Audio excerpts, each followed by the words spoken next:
Today, I want to talk about cycles of life for women. And I want to do it through the lens of the work that I do in the world with women. All of my work begins with this baseline of bringing into consciousness so much that has been buried for women. So it's really about unearthing female consciousness. And the reason I find this to be so important as a baseline to beginning the work, and why I want to share it here in episode 5. So, ongoing in further episodes, we'll already have this context for unearthing and bringing into consciousness the female or feminine nature, the way of approaching and thinking about so many aspects of life. Because up until this point, for the last several thousand years, we have been operating through patriarchal consciousness. That is a society globally, structurally, religiously, in all ways that has been set up. The rules of the game of life have been set up by men for men, primarily to succeed. Now, I'll talk in further episodes how patriarchy has hurt men as well, for sure. But for the sake of today's episode, I want to differentiate between cycles of life for a woman as it relates through the current patriarchal lens and how we experience it. And then I will contrast that with the matriarchal lens, that feminine consciousness, and how the cycles of a woman's life could be so incredibly different, approached, experienced, and even thought about through a very different lens.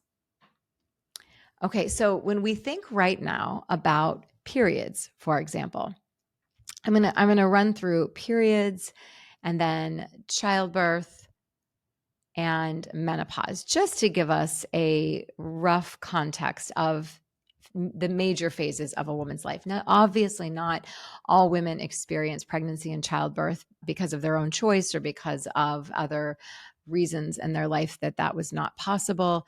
But I want to share what that gets to look like. All of those things, periods, childbirth, and menopause, what they look like and the typical thread that is run through them in a patriarchal lens. Then I'll circle back and I will run it through the matriarchal lens and the difference in how I have experienced each of these cycles through a matriarchal lens, through what patriarchy was telling me and the choice I made to diverge and see and experience those cycles through a matriarchal lens. So let's set this up.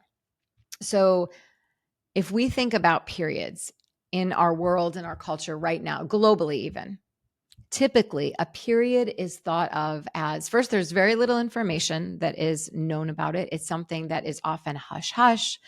Young girls get their very first period often without even knowing exactly what is happening. There is usually some form of hush-hush around it, not too much celebration, this beautiful rite of passage. And she's typically just handed a pad and told to go and stick it in her underwear. And then more often than not, the average young girl is left to figure out what's going on, either through talking to her girlfriends about it and now being able to search online about it or on social media.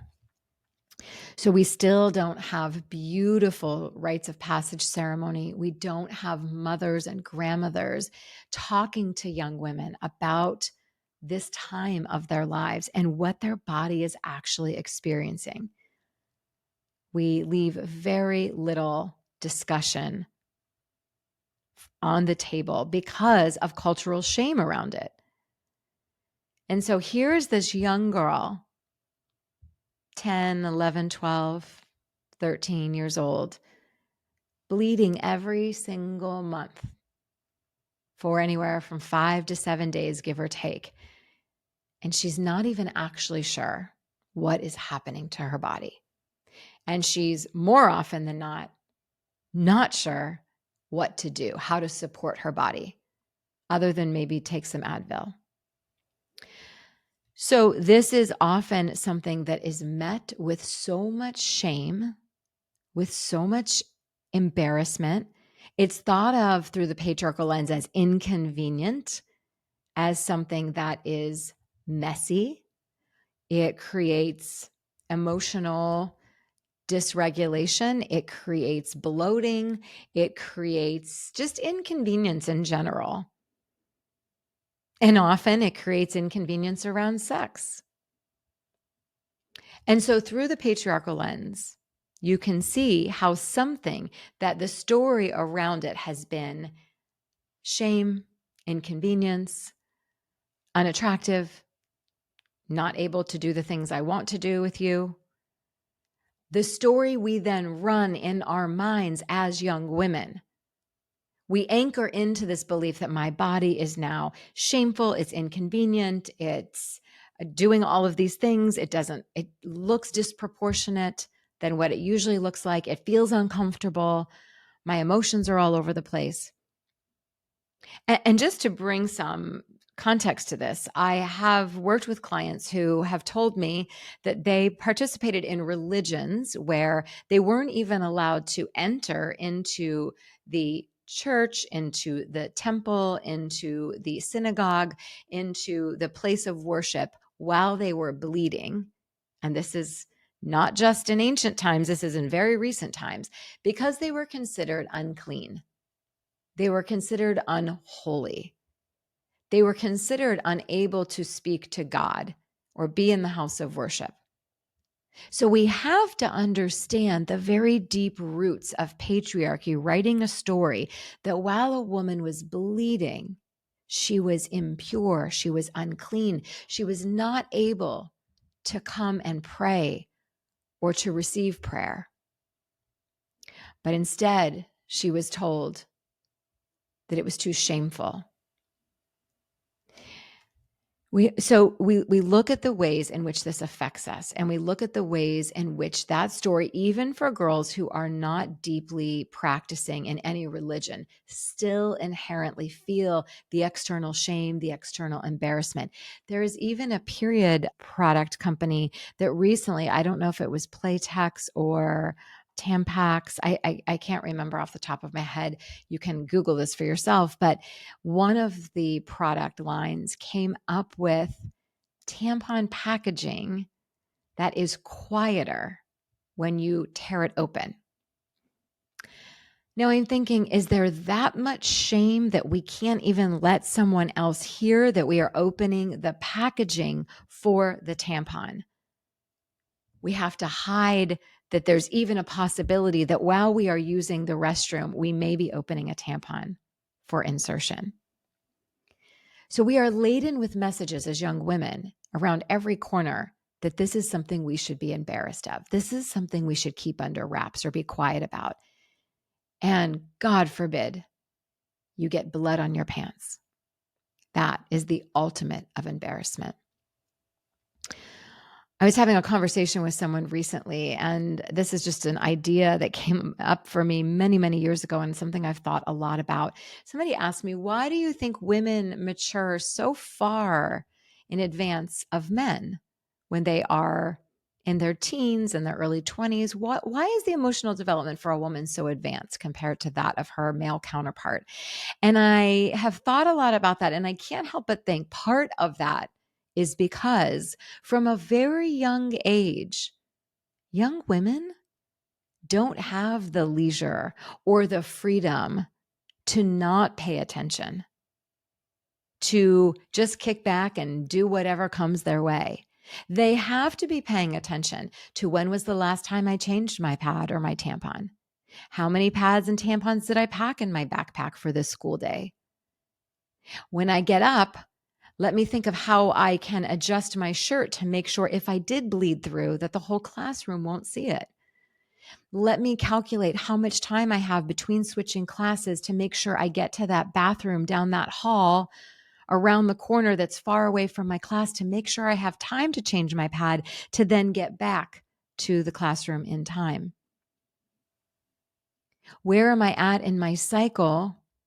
Is this an okay time for me to engage in sexual activity? for I certainly don't want to get pregnant.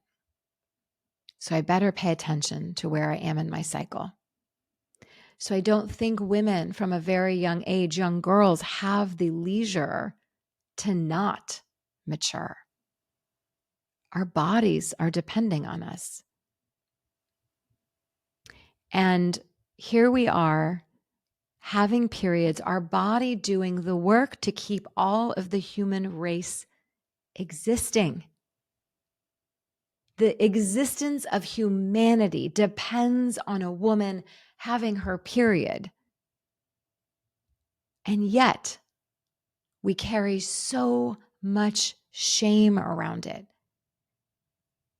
There are endless products that will tell women the ways in which they could make their bodies more convenient. There's all the hacks in the world so that young girls could skip a period. Or if you're going on vacation, all the remedies of apple cider vinegar and the concoctions you can take to delay your period by a couple of days.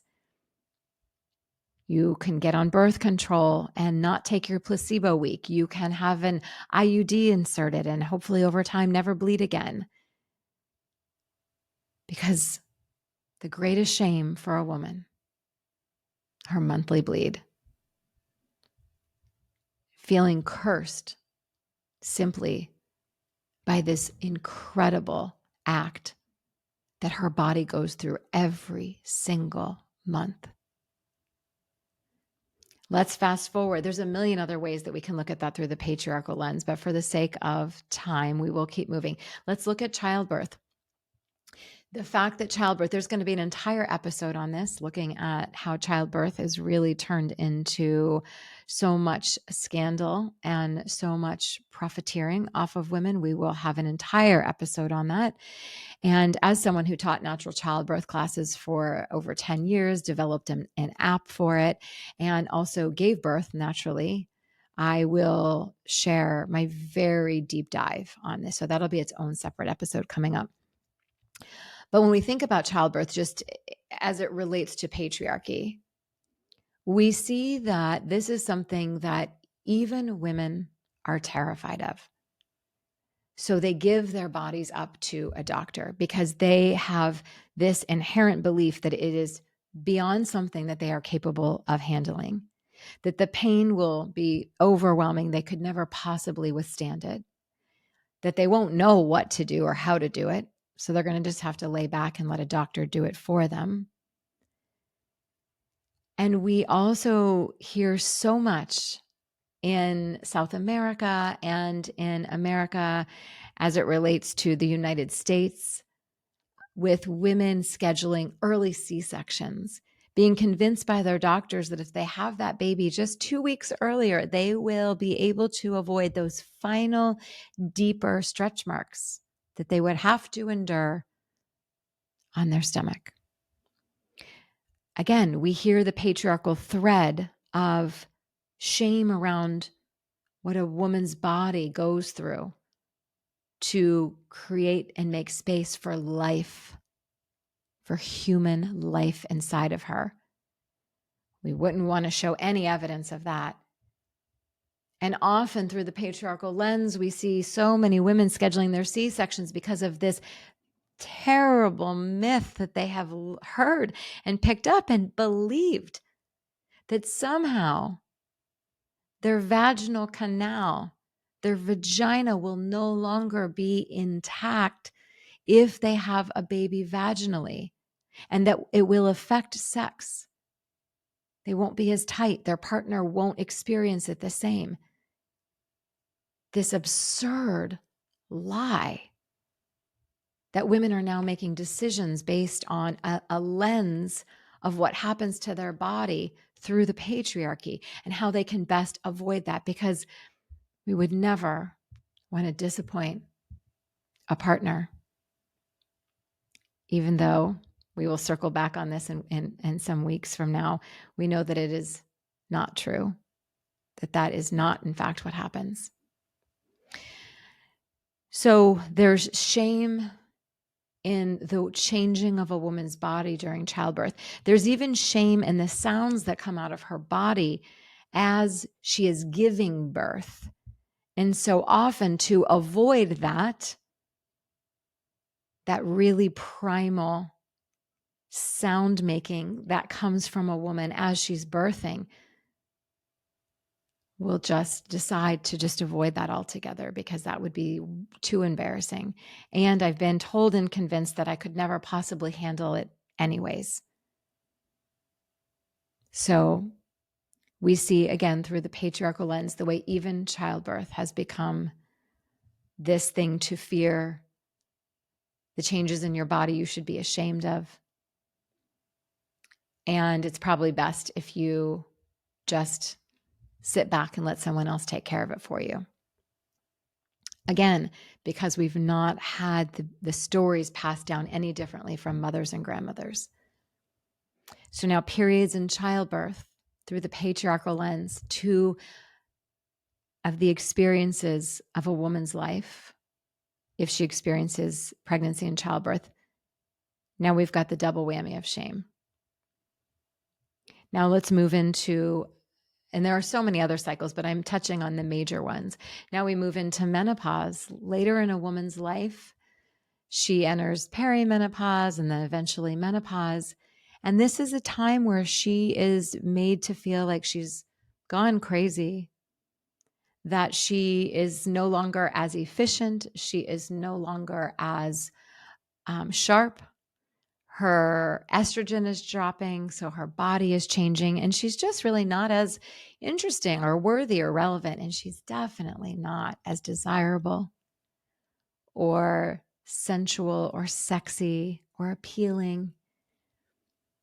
It's a time where she just becomes, again, wildly inconvenient. Probably better to just let her step aside. Her time has come to pass. And so these major phases of life for women are shrouded with so much shame, this feeling that we need to apologize for the work that our body is doing. So that is the basis under the patriarchal lens. I want to shift now and serve it to you in a way that gets to be so much more beautiful, with so much more honor and ritual and ceremony. I will come back to sharing on these throughout future episodes, but for the sake of this episode today, I will share with you how I anchored into, I will use my own personal experience of how I related with my period, with pregnancy, childbirth, and also menopause. As of this recording, I am at 3 months of having no period. I am 51 years old. So I think it's safe to say I'm in menopause, whether or not I've moved all the way through. We have 9 months left to see if I go all the way through, or if I still get another period, because you essentially, by definition, have gone through the cycle of menopause after you have had 12 months of no period. So not to say that there aren't still things that happen after that, but for the bigger, heavier lift of menopause, that is essentially the marker by which it is decided on as to whether or not you have completed menopause or moved through the major part of menopause. So I'm 3 months at this point. So let's look at periods. When we think about a period through the matriarchal lens, as we unearth the feminine consciousness and we start to remember and we bring back really old and ancient ways of communing with our body, let's see how this gets to look differently. And I want us to anchor into that word and think about that word, communing.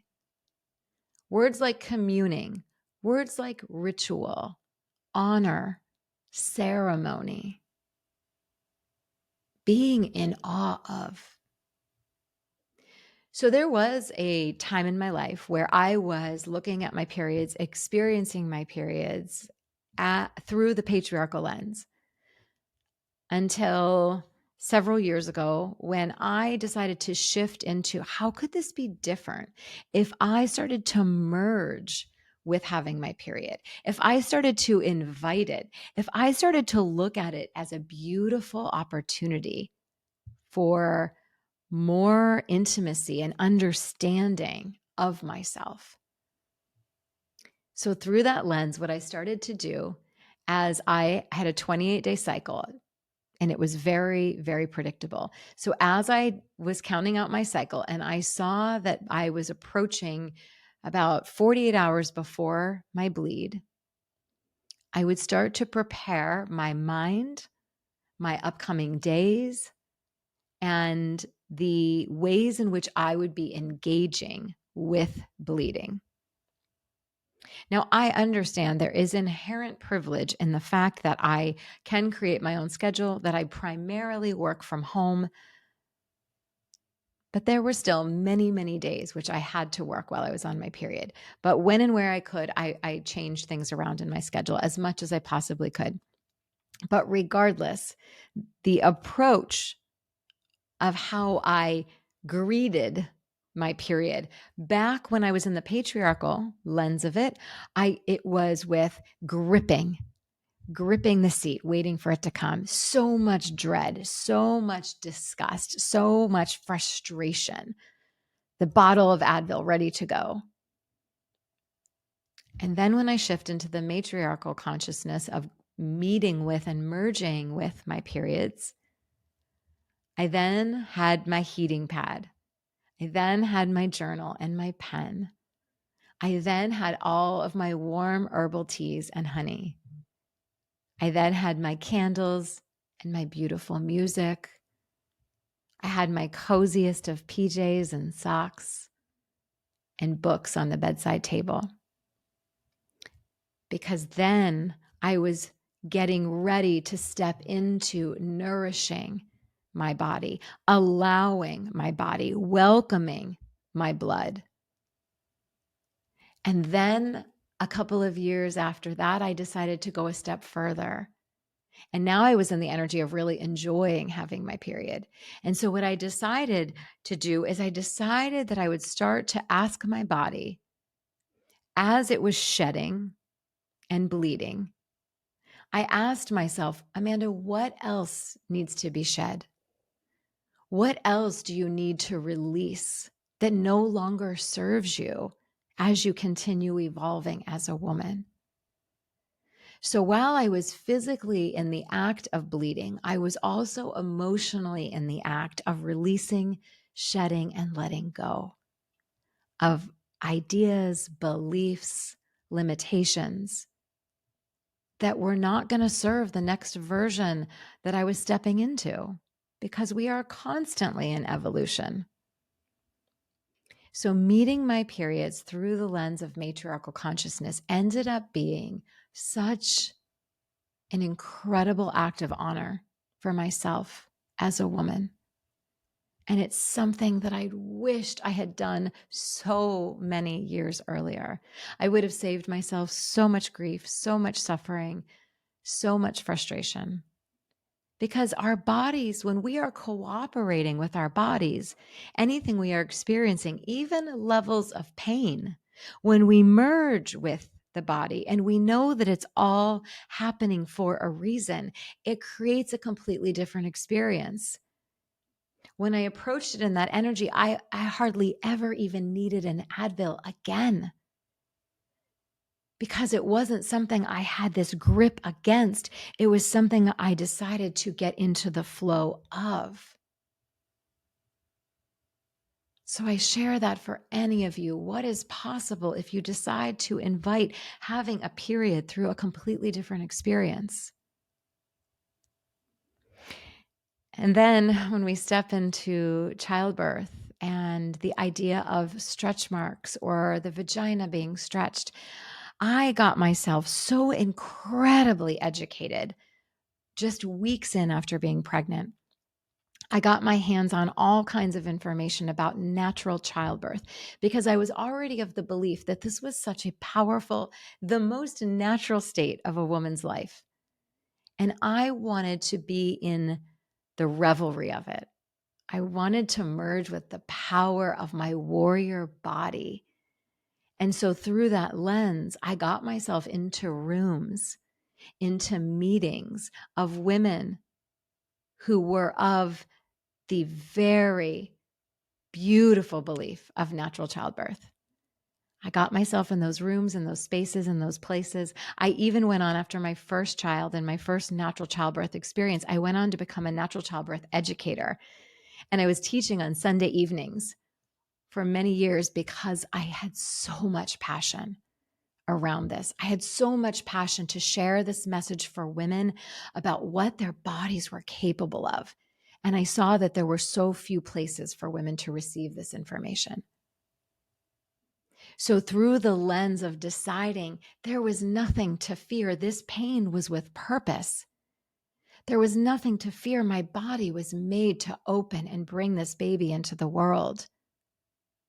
Without resistance and knowing that I could work with my baby to bring my baby into the world. My baby was working with me. My experience was so profoundly holy. Two of the most powerful, life-changing experiences of my entire life because I felt everything. And I didn't go in with the idea that there was something wrong with my body when it felt pain. I understood what the contractions were doing and I understood how to work with them. And so through that feminine consciousness, that remembering that this is what my body was made to do, I was able to be in this unbelievable connection, a connection with myself that I rarely have yet tapped into like that again, because it was so extraordinary. As I come back and talk about childbirth in future episodes, I will share a very detailed account of an experience and a visualization that just downloaded and happened for me during my first childbirth that transcended me outside of that time and that place and really changed the course of how my birth went the next few hours after that. So powerful. But I think all of that was available to me because I was in such openness around this. My mind was open. My body was open. My heart was open. I was in this surrendered experience of letting my body in many ways take over because my body holds a wisdom that is far beyond anything that my mind is ever going to be capable of. That's that buried feminine consciousness. I got out of the way, my rational brain's way, to let my body take over. And it knew exactly what to do. And I didn't steep into this belief that stretch marks meant something to be afraid of. I didn't believe that stretch marks meant damage. I believe they meant honor and power and warrior. So we get to decide, what story do we want to anchor into? And the same was true for understanding. When you understand the mechanics of the vagina, you understand that the vagina being stretched out is a myth. It is not true that that happens to a woman. It's amazing what her body is capable of. And the reality of, if she has an external tear, that can be sewn, that can be stitched by a midwife or a doctor. And truth be told, every woman who's had natural childbirth experience and we're not where the baby was pulled out by forceps or vacuum extraction, because that creates vaginal atrophy because you're pulling against and really stressing the muscles and the tissues inside. But when a woman is working with her body and pushing the baby out,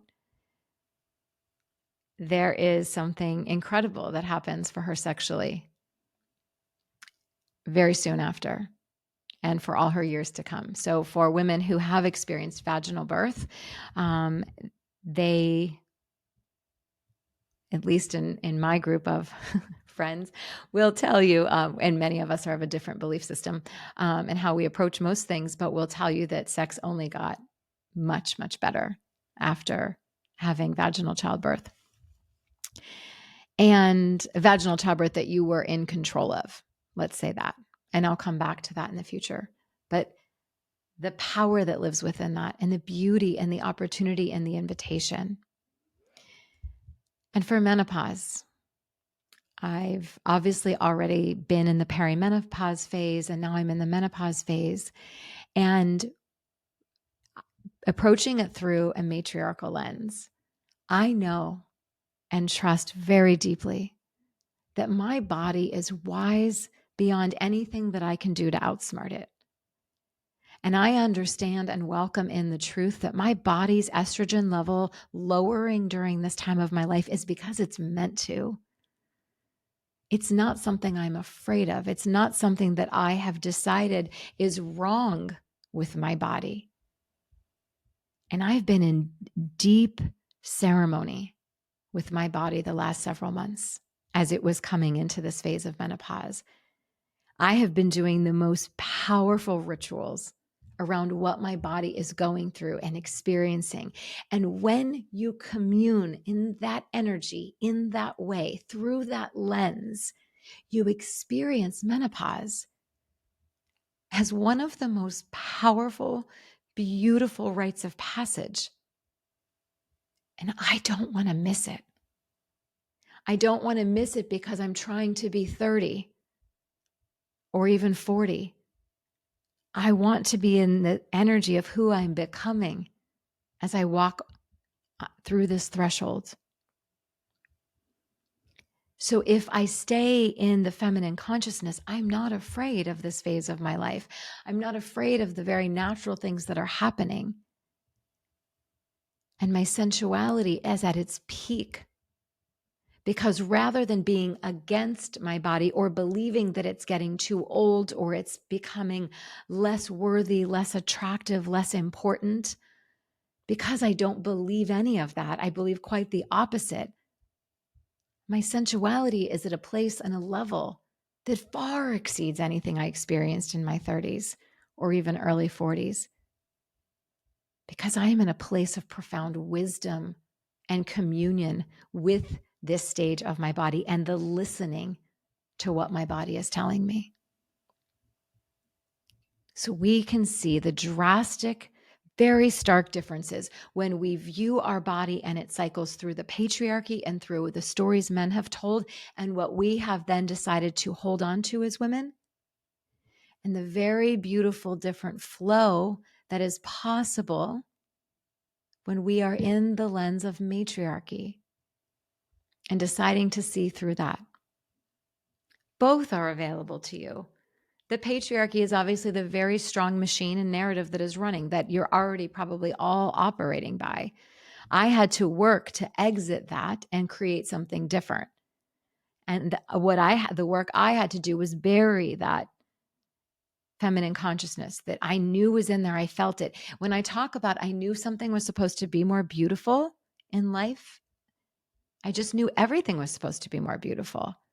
My periods, pregnancy, childbirth, menopause, relationships, everything. I just knew life was supposed to be more beautiful. But for a long time, I didn't know what that beautiful thing was. I didn't know how to access it. And it wasn't until about 15 years ago when I started unearthing this buried feminine conscious within me. It's within every single woman.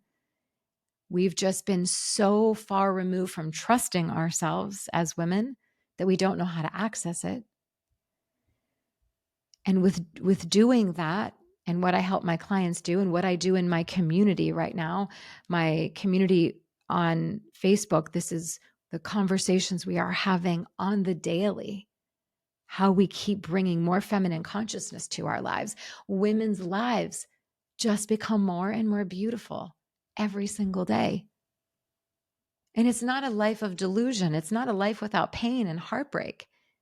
It's just through the lens of matriarchy and feminine consciousness, even pain and heartbreak are holy rites of passage, and always information to creating more intimacy within ourselves, getting to know ourselves better. So, and there's going to be an entire episode about pain, and there'll be one about loneliness and about rage and how we make the most beautiful art out of those big and wild, oftentimes scary emotions. But for the sake of today, I hope that you hear the invitation.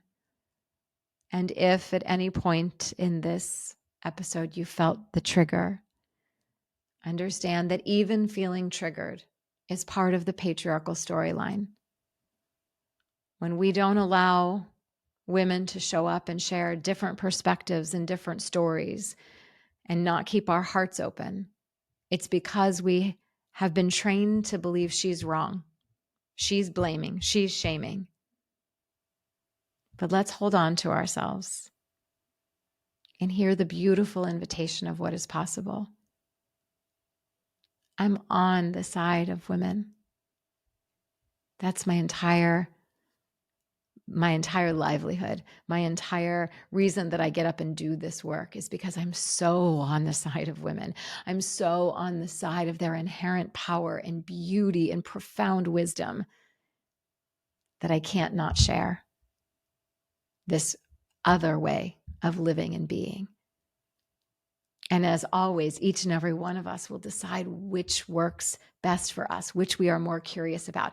I am here for those who are seeking something more beautiful for themselves, that have that inkling, that feeling that maybe there's just possibly another way.